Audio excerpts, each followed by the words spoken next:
I'm putting a Terminator X on a Mopar small block. It's the Universal Terminator X. And I thought about just making my own distributor.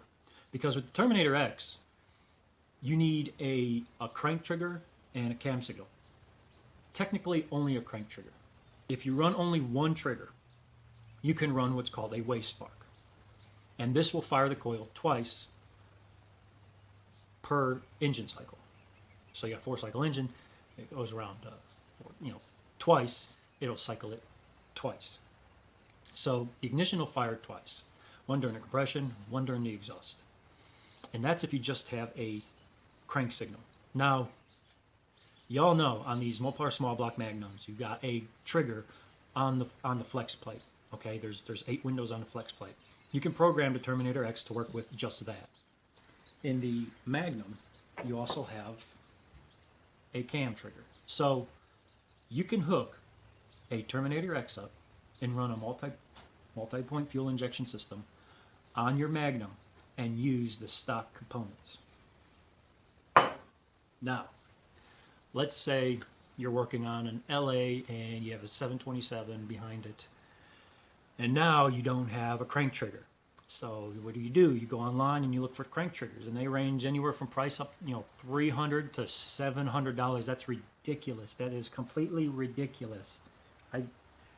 I can't imagine someone spending that much for something like that. Okay, you want to know what a crank trigger is? A crank trigger is using a Hall effect sensor and either tangs or windows to trigger the Hall effect sensor. Okay, let me show you some really out of the box thinking. Okay, so let's say you got your Magnum crank sensor. Okay, here's your Magnum crank sensor. All right, here's your trigger wheel. You get where I'm going with this? It's simple. You bend one of the ears. There you go. There's your wave spark system. And you program that into whatever you're doing.